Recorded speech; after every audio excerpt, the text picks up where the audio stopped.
بسم اللہ الرحمن الرحیم۔ قصے کارنر کے معزز سامعین، السلام علیکم ورحمۃ اللہ وبرکاتہ۔ آج کا ہمارا قصہ حضرت یوسف علیہ السلام کے بارے میں ہے۔ قصہ شروع کرنے سے پہلے میں آپ کو بتانا چاہتا ہوں کہ قرآن کریم نے اس قصہ کو احسن القصص فرمایا ہے۔ اس میں ہمیں معلوم ہوگا کہ یوسف علیہ السلام کے ساتھ ان کے بھائیوں نے کیا برا سلوک کیا، یوسف علیہ السلام کنویں میں کتنے دن تک رہے، اور مصر کے بازار میں کیسے غلام بن کر فروخت ہوئے، اور غلامی سے بادشاہت تک کا سفر کیسا رہا۔ اس کے لیے آپ کو شروع سے آخر تک قصہ سننا ہوگا۔ معزز سامعین، سب لوگ جانتے ہیں کہ قرآن مجید محض قصہ کہانیوں کی کتاب نہیں ہے، بلکہ قرآن مجید عبرت اور نصیحت کی کتاب ہے۔ اسی لیے کسی نبی کے واقعہ کو ایک جگہ شروع سے آخر تک بیان نہیں کیا گیا سوائے حضرت یوسف علیہ السلام کے اس واقعہ کے۔ تعالیٰ نے ایک ہی جگہ میں اور ایک ہی صورت میں حضرت یوسف علیہ السلام کا قصہ تفصیل سے بیان فرمایا، اور اس صورت کا نام ہی سورہ یوسف رکھ دیا۔ اس صورت کی ایک اور خاص بات یہ ہے کہ جو شخص غم اور دکھ کی حالت میں اس صورت کو پڑھے گا تو اس کا غم اور دکھ دور ہو جائے گا۔ چنانچہ رسول اللہ صلی اللہ علیہ وسلم کے چچا ابو طالب اور حضور صلی اللہ علیہ وسلم کی پہلی زوجہ محترمہ حضرت خدیجہ الکبریٰ کا جب ایک ہی سال میں انتقال ہو گیا تو آپ نے اس سال کا نام عام الحزن رکھ دیا، یعنی غم کا سال۔ تو اللہ تعالیٰ نے اس صورت کو نازل فرمایا۔ یہ قصہ بہت طویل ہے، اس لیے ہم اس کو 3 قسطوں میں سنیں گے۔ اب ہم اس قصہ کی پہلی قسط شروع کرتے ہیں۔ معزز سامعین، حضرت یعقوب علیہ السلام کے 12 بیٹے تھے۔ 10 بیٹے ایک بیوی سے تھے اور 2 بیٹے دوسری بیوی سے تھے، اور یہ 2 بیٹے حضرت یوسف علیہ السلام اور ان کے بھائی بنیامین تھے۔ ایک تو حضرت یوسف علیہ السلام چھوٹے تھے، پھر بے حد حسین بھی تھے، اس لیے قدرتی طور پر حضرت یعقوب علیہ السلام کو آپ سے بے تحاشا محبت تھی۔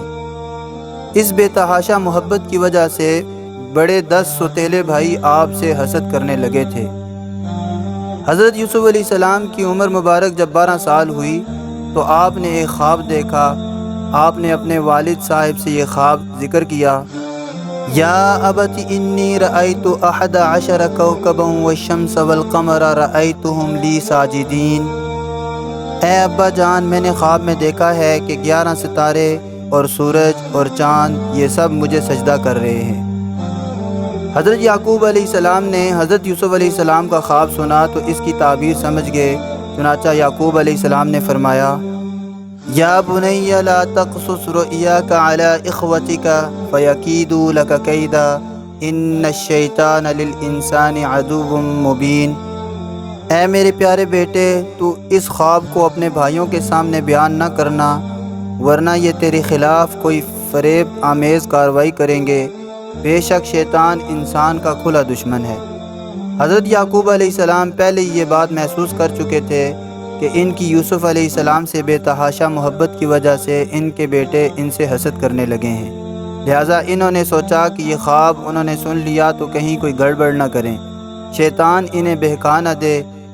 لیکن پھر بھی یوسف علیہ السلام کے بھائیوں کی زبان پر ان کا حسد آ ہی گیا، اور وہ آپس میں کہنے لگے، لا یوسف واخوہ احب الی ابینا منا ونحن عصبہ ان ابانا لفی ضلال مبین۔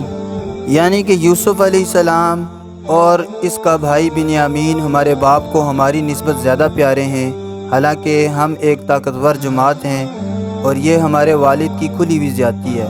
اس کے بعد انہوں نے حضرت یوسف علیہ السلام کے خلاف منصوبے بنانے شروع کر دیے۔ دراصل وہ چاہتے تھے کہ حضرت یوسف علیہ السلام کو کسی طرح باپ سے جدا کر دیں۔ اس کے بارے میں سب بھائی مشورہ کرنے لگے، جس کو قرآن پاک نے یوں بیان فرمایا ہے، اقتلوا یوسف او اطرحوہ ارضا یخل لکم وجہ ابیکم وتکونوا من بعدہ قوما صالحین، کہ یوسف علیہ السلام کو یا تو قتل کر ڈالو یا کسی بہت دور جگہ میں چھوڑ آؤ، اور اس کے بعد ہم سب نیک بن جائیں گے۔ ان بھائیوں میں سے جو سب سے بڑا بھائی تھا اس کا نام یہودا تھا۔ اس نے مشورہ دیا، جس کو قرآن پاک نے یوں بیان فرمایا ہے، قال قائل منهم لا تقتلوا يوسف وألقوه في غيابة الجب يلتقطه بعض السيارة إن كنتم فاعلين۔ وہ کہنے لگا کہ ہمارا مقصد تو صرف یہ ہے کہ کسی طرح باپ کی توجہ یوسف سے ہٹ جائے اور وہ ہم سے محبت کرنے لگیں، اس لیے یوسف علیہ السلام کے قتل کا گناہ اپنی گردن پر لینے کی ضرورت نہیں۔ اس کی ایک صورت یہ ہو سکتی ہے کہ کہیں دور جنگل میں کوئی غیر آباد کنواں ہو تو اس میں اسے پھینک دیتے ہیں، ورنہ قتل کے بعد کسی نہ کسی کی لاش پر نظر پڑے گی تو شک ہم پر ہی آ جائے گا۔ غیر آباد کنویں میں ڈالنے سے کم از کم اتنا تو ہوگا کہ ہم لوگ قتل کی بدنامی سے محفوظ رہیں گے۔ تمام بھائیوں نے یہودا کی اس تجویز سے اتفاق کیا۔ ادھر انہیں کسی طرح حضرت یوسف علیہ السلام کے خواب کے بارے میں بھی معلوم ہو گیا۔ اب تو وہ اور زیادہ آپ کے خلاف ہو گئے، چنانچہ باپ کی خدمت میں حاضر ہو کر بولے، یا ابانا ما لک لا تأمنا علی یوسف وإنا له لناصحون ارسلہ معنا غدا یرتع ویلعب وإنا له لحافظون۔ ابا جان، اس کی کیا وجہ ہے کہ یوسف علیہ السلام کے بارے میں آپ ہم پر اعتماد نہیں کرتے؟ حالانکہ ہم تو اس کے خیر خواہ ہیں، ہم سیر کے لیے جا رہے ہیں، آپ اسے بھی ہمارے ساتھ بھیج دیجئے، یہ ہمارے ساتھ کھیلے گا، کھائے پیے گا، اور یقین جانیے اس کی حفاظت ہماری ذمہ داری ہے۔ ان کی بات سن کر حضرت یعقوب علیہ السلام نے جواب میں ان سے فرمایا، تم اسے اپنے ساتھ لے جانا چاہتے ہو، یہ بات تو میرے لیے غم کا سبب ہوگی۔ میں اس بات سے ڈرتا ہوں کہ تم اس کی طرف سے غافل نہ ہو جاؤ اور کوئی بھیڑیا اسے نہ کھا جائے۔ اس علاقے میں اصل میں بھیڑیوں کی بہت کثرت تھی، اس لیے حضرت یعقوب علیہ السلام نے یہ فرمایا۔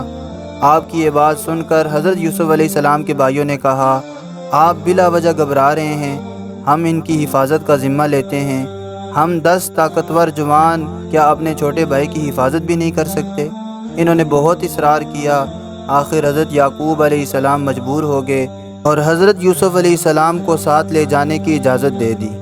روانگی سے پہلے حضرت یعقوب علیہ السلام نے اپنے 2 بڑے بیٹوں یہودا اور روبیل سے فرمایا، دیکھو تم یوسف علیہ السلام کا خاص خیال رکھنا۔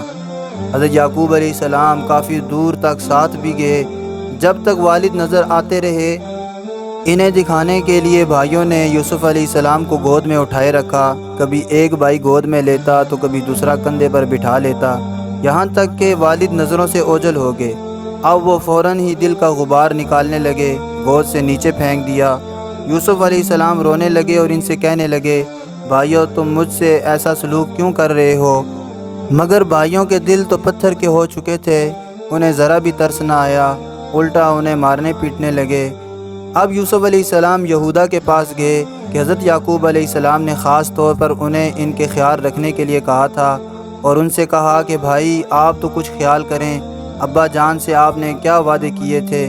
اس پر یہودا کو کچھ ترس آیا، وہ باقی بھائیوں اور یوسف علیہ السلام کے درمیان آ گیا۔ اس پر سب بھائی یہودا سے کہنے لگے کہ تم یوسف کی حمایت کر کے باپ کی نظروں میں اچھا بننا چاہتے ہو، اگر تم ہمارے راستے میں رکاوٹ بنے تو ہم تمہارا بھی خاتمہ کر دیں گے۔ یہودا نے دیکھا کہ سارے بھائی ایک طرف ہو گئے اور وہ اکیلا رہ گیا اور یہ سب مل کر مجھے بھی مار ڈالیں گے، تو اس نے کہا کہ تم نے یوسف کو مار ڈالنے کا ارادہ ہی کر لیا ہے، تو ایسا کرو اسے کسی کنویں میں گرا دو، اس طرح سام بھی مر جائے گا اور لاٹھی بھی نہیں ٹوٹے گی۔ اس جنگل میں ایک ویراں کنواں ہے، اسے اس میں گرا دو، یہ اپنی موت آپ ہی مر جائے گا۔ اللہ تعالیٰ نے اس کو اس طرح بیان فرمایا ہے، فَلَمَّا ذَهَبُوا بِهِ وَأَجْمَعُوا أَن يَجْعَلُوهُ فِي غَيَابَةِ الْجُبِّ کہ یوسف علیہ السلام کے سب بھائی یوسف علیہ السلام کو ویران کنویں میں گرانے کے لیے لے چلے۔ آخر وہ اس کنویں کے پاس آ گئے، حضرت یوسف علیہ السلام کو اٹھایا اور کنویں میں گرانے کے لیے تیار ہو گئے۔ ادھر اللہ تعالیٰ نے حضرت جبرائیل علیہ السلام کو حکم دیا، اے جبرائیل جاؤ، ہمارے ستم رسیدہ یوسف علیہ السلام کو کنویں کی تہہ میں گرنے سے سنبھال لو۔ حکم ملتے ہی حضرت جبرائیل علیہ السلام کنویں پر پہنچے اور حضرت یوسف علیہ السلام کے گرنے سے پہلے ہی آپ کو تھام لیا اور کنویں میں ابھرے ہوئے ایک پتھر پر بٹھا دیا۔ پھر اللہ تعالیٰ نے کنویں میں حضرت یوسف علیہ السلام کو تسلی دی اور فرمایا، لَتُنَبِّئَنَّهُمْ بِأَمْرِهِمْ هَذَا وَهُمْ لَا يَشْعُرُونَ کہ گھبراؤ نہیں، ایک وقت آئے گا جب تم ان بھائیوں کو ان کے ظلم یاد دلاؤ گے اور تم اس وقت ایسے بلند مقام پر ہوگے کہ یہ تمہیں پہچان بھی نہیں سکیں گے۔ ان الفاظ سے آپ کو تسلی دی گئی کہ آپ اس کنویں میں ہلاک نہیں ہوں گے، زندہ رہیں گے۔ آپ کو کنویں سے نکال لیا جائے گا، سب بھائی مل کر بھی آپ کا کچھ نہیں بگاڑ سکیں گے، آپ کو اعلیٰ مرتبہ ملے گا، اور ایک وقت آنے والا ہے کہ آپ ان بھائیوں کو ان کا برا سلوک یاد دلائیں گے۔ حضرت یوسف علیہ السلام کے بھائیوں نے آپ کو کنویں میں گرانے کے بعد آپ کے کرتے کو کسی جانور کے خون میں رنگ دیا اور یہ کرتا لیے واپس روتے پیٹتے گھر پہنچے۔ ظاہر ہے کہ ان کا یہ رونا فرضی تھا۔ آتے ہی کہنے لگے، یا ابانا انا ذهبنا نستبق وترکنا یوسف عند متاعنا فاکلہ الذئب وما انت بمؤمن لنا ولو كنا صادقین۔ ابا جان، ہم سب آپس میں دوڑ لگا رہے تھے، ایک دوسرے سے آگے نکلنے کی کوشش میں لگ گئے۔ یوسف علیہ السلام کو ہم نے سامان کے پاس چھوڑ دیا تھا، بس ایک بھیڑیا اسے کھا گیا۔ ہم جانتے ہیں آپ ہماری بات کا یقین نہیں کریں گے، چاہے ہم کتنے ہی سچے کیوں نہ ہو۔ انہوں نے یہ جھوٹی کہانی گڑھ لی تھی۔ پھر حضرت یوسف علیہ السلام کا خون میں لتڑا ہوا کرتا یعقوب علیہ السلام کو دکھایا، لیکن ان میں اتنی بھی عقل نہ تھی کہ کرتے کو چیڑ پھاڑ ڈالتے، بس خون لگا کر لے آئے۔ اس کرتے کو دیکھتے ہی حضرت یعقوب علیہ السلام نے فرمایا کہ وہ بھیڑیا کتنا ہوشیار اور عقل مند تھا کہ اس نے کرتے کے اندر سے میرے بیٹے کو تو کھا لیا، کرتے کو ذرا آنچ نہ آنے دی۔ حضرت یوسف علیہ السلام کے بھائیوں کے پاس اس سوال کا جواب نہ تھا۔ دراصل آپ کو حضرت یوسف علیہ السلام کا خواب یاد تھا اور اطمینان تھا کہ آپ جہاں بھی ہیں زندہ سلامت ہیں، اور بھیڑیے والی کہانی من گھڑت ہے۔ ہو سکتا ہے اللہ تعالیٰ نے آپ کو یہ اطمینان دلایا ہو۔ آپ نے ان سے فرمایا، یہ سب تمہاری سازش ہے، اپنے دلوں سے گڑی ہوئی بات ہے۔ بہرحال میں صبر جمیل اختیار کرتا ہوں، نہ کسی غیر کے سامنے شکوہ کروں گا، نہ تم سے کوئی انتقام لوں گا، صرف اپنے اللہ سے دعا کرتا ہوں کہ اس معاملے میں میری مدد فرمائے۔ بہرحال یوسف علیہ السلام کے بھائیوں نے یوسف علیہ السلام کو کنویں میں ڈالا تھا تاکہ آپ خوف کی وجہ سے مر جائیں، مگر 3 دن گزر جانے کے بعد بھی حضرت یوسف علیہ السلام کنویں میں خیر و عافیت سے رہے۔ اللہ تعالیٰ نے آپ کو اپنی قدرت سے زندہ رکھا۔ اتنے میں ایک قافلہ اس طرف سے گزرا، انہیں پانی کی ضرورت تھی۔ کنواں نظر آیا تو 1-2 آدمیوں کو پانی نکالنے کے لیے کہا۔ انہوں نے کنویں میں ڈول ڈالا، ڈول نیچے آیا تو حضرت یوسف علیہ السلام نے خیال کیا ان کے بھائیوں کو ان پر ترس آ گیا ہے اور انہیں نکالنے کے لیے یہ ڈول ڈالا ہے، چنانچہ آپ ڈول میں بیٹھ گئے۔ قافلے کے ساتھیوں نے جب ڈول نکالا تو ان کی حیرت کی انتہا نہ رہی۔ ڈول میں ایک نہایت ہی حسین اور جمیل لڑکا موجود تھا۔ یوسف علیہ السلام کو اور ان کی خوبصورتی کو دیکھ کر کہنے لگا، یا بشرا ھذا غلام، ہائے رے خوش قسمتی، یہ تو بہت خوبصورت لڑکا ہے۔ ڈول کھینچنے والے کی خوشی اور حیرت کی وجہ یہ تھی کہ اس زمانے میں غلامی کا رواج تھا۔ کسی کے ہاتھ کم عمر اور خوبصورت لڑکا لگ جاتا تو وہ اسے بہت بڑی دولت سمجھتے تھے، کیونکہ ایسے لڑکے کی بہت زیادہ اچھی قیمت ملتی تھی، اور حضرت یوسف علیہ السلام سے بڑھ کر خوبصورت تو آج تک اس نے کوئی لڑکا دیکھا ہی نہ تھا۔ اللہ تعالیٰ نے حضرت یوسف علیہ السلام کو سارے عالم کے حسن و جمال کا آدھا حصہ دیا تھا اور باقی آدھا حصہ ساری مخلوق پر تقسیم فرمایا تھا۔ حضرت یوسف علیہ السلام کے دائیں رخسار پر ایک تل تھا جس کی وجہ سے حسن میں اور بھی اضافہ ہو گیا تھا۔ حضرت یوسف علیہ السلام میں نزاکت اس قدر تھی کہ کوئی پھل کھاتے تو حلق سے اترتا ہوا نظر آتا تھا۔ حضرت یوسف علیہ السلام کے بھائی انہیں کنویں میں ڈالنے کے بعد بالکل بے فکر نہیں ہو گئے تھے، بلکہ کنویں کے آس پاس پھرتے رہتے تھے تاکہ یوسف علیہ السلام کے انجام کو دیکھ سکیں۔ جب انہوں نے دیکھا کہ قافلے والوں نے آپ کو کنویں سے نکال لیا ہے تو فوراً ان کے پاس پہنچ گئے۔ انہوں نے کہا، یہ ہمارا بھاگا ہوا غلام ہے، اس کی عادت اچھی نہیں ہے، اس لیے ہم اسے فروخت کرنا چاہتے ہیں۔ تم خریدنا پسند کرتے ہو تو خرید لو، ورنہ اسے ہمارے حوالے کر دو۔ اگر تم اس کو خریدتے ہو تو سخت نگرانی میں رکھنا، کہیں یہ تمہارے پاس سے بھی نہ بھاگ جائے۔ قافلے والوں نے آپ کو چند سکوں میں خرید لیا۔ آپ کے بھائیوں نے وہ چند سکے بھی آپس میں تقسیم کر لیے، البتہ بڑے بھائی یہودا نے وہ پیسے نہیں لیے۔ قافلے والے چند سکوں کے بدلے حضرت یوسف علیہ السلام کو لے کر آگے چلے اور بہت خوش تھے۔ چند سکوں کے بدلے میں اتنا اچھا غلام ہاتھ لگ گیا تھا، البتہ انہیں یہ ڈر بھی تھا کہ کہیں یہ ہمارے پاس سے بھی نہ بھاگ جائے۔ اس لیے مصر پہنچتے ہی انہوں نے حضرت یوسف علیہ السلام کو فروخت کرنے کی ٹھانی۔ انہوں نے اعلان کیا کہ ہم اس غلام کو فروخت کرنا چاہتے ہیں، جو خریدنا چاہے آ کر دیکھ لے۔ حضرت یوسف علیہ السلام کی حد سے زیادہ خوبصورتی کو دیکھ کر لوگ آپ کے گرد جمع ہو گئے اور ایک دوسرے سے بڑھ چڑھ کر قیمت لگانے لگے۔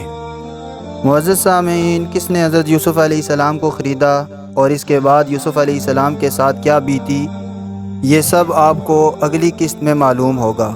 تو اب تک اگر آپ کو ہمارا یہ قصہ اچھا لگا ہے تو آپ سے درخواست ہے کہ آپ ہمارے چینل قصے کارنر کو سب سے پہلے سبسکرائب کریں اور بیل آئیکن کے بٹن کو ضرور دبائیں اور کمنٹ میں بتائیں کہ آپ کو ہمارا یہ قصہ کیسا لگا۔